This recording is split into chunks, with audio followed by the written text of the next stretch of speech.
Kumar, additional general secretary, municipal సహకార మజ్దూర్ union INTUC and president SC/ST committee. మేము ముఖ్యంగా మున్సిపల్ సహకార మజ్దూర్ ఐఎన్టీసీ నుంచి 4 ముఖ్యమైన డిమాండ్లు తీసుకొని ముందుకు వచ్చినాము. మొన్న ఒక పెద్ద బహిరంగ సభ జరపడం జరిగినది. 2004 తర్వాత సెప్టెంబర్ తర్వాత ఎవరైతే ఉద్యోగం పొందిన ఎంప్లాయీస్ ఉన్నారో వాళ్ళకి పెన్షన్ స్కీమ్ లేదు. పాత పెన్షన్ స్కీమ్ తీసేసి కొత్త పెన్షన్ స్కీమ్ను అవలంబించారు. కాబట్టి దాన్ని మొత్తం తీసేసి పాత వాళ్ళకి ఇచ్చినట్టే ఎంప్లాయీస్కు పాత పెన్షన్ స్కీమ్ తేవాలని కూడా ఒక డిమాండ్ చేస్తున్నాము.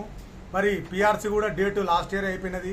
పిఆర్సీ కూడా కావాలి ఎంప్లాయీస్ కానీ కూడా మేము పెద్ద మీటింగ్ పెట్టి మినిస్టర్లకి, ఎమ్మెల్యేకి, గవర్నమెంట్ కూడా లెటర్ ఇవ్వడం జరిగినది. మరి డిఎల్ కూడా పెండింగ్ ఉన్నాయి. అవిటి గురించి కూడా మేము గవర్నమెంట్కు రిక్వెస్ట్ చేస్తున్నాము ఇవన్నీ రిలీజ్ చేయాలని. మరి ఎవరైతే ఇక్కడ మున్సిపాల్లో మన ఉద్యోగులు ఉన్నారో 4th క్లాస్ ఎంప్లాయీస్కి పదోన్నతి లేదు.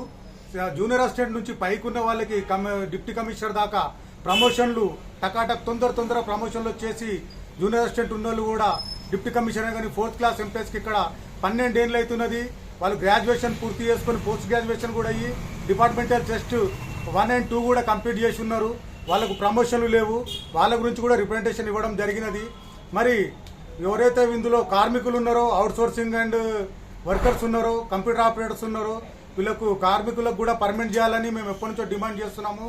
మరి సెంట్రల్ లెవెల్లో కూడా 10 పాయింట్ ఎజెండా అని ఐఎన్టీసీ ఆధ్వర్యంలో మిగతా యూనియన్లు కూడా అన్ని వచ్చి పెద్ద ఎత్తున ప్రతిసారి మేము ప్రోగ్రామ్ చేస్తున్నాము. సేమ్ వర్క్ సేమ్ పే లాగానే ఎలాగైతే పర్మనెంట్ ఎంప్లాయీలో కొత్త ఎంప్లాయీ ఒక 4th క్లాస్ ఎంప్లాయీ జాయిన్ అవుతాడో అతని శాలరీ అన్న ప్రైవేట్ వాళ్ళకి ఇవ్వాలి. హైదరాబాద్లో బతకడం అంటే చాలా ఖర్చుతో కూడుకున్న విషయం అని వాళ్ళకు సేమ్ వర్క్ సేమ్ పే అన్నా చేయాలి. వీళ్ళను దిశల వారీగా ఇప్పటివరకు ఎంతమంది అయితే వర్కర్లు గిట్లు ఉన్నారో GHMCలో కానీ అన్ని ప్రభుత్వ ఉద్యోగాలలో ఎక్కడెక్కడ డిపార్ట్మెంట్లలో ఉన్నారో ఉద్యోగులు పర్మనెంట్ ఉద్యోగులు తగ్గిపోయినారు. కార్మికులను పర్మనెంట్ చేయాలి.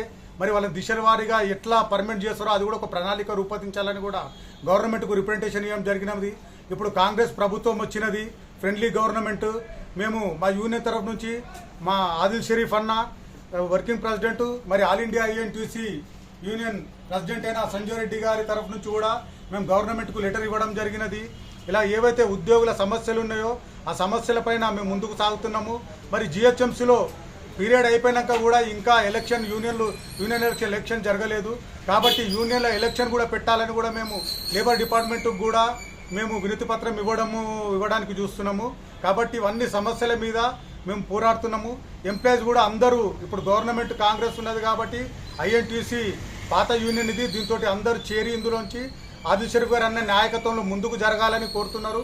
కాబట్టి మేము ఎంప్లాయీస్ అందరూ తీసుకొని ఇవన్నీ ఏవైతే ఇష్యూస్ ఉన్నాయో ఆ ఇష్యూస్ మీద ముందుకెళ్ళడం జరుగుతున్నది.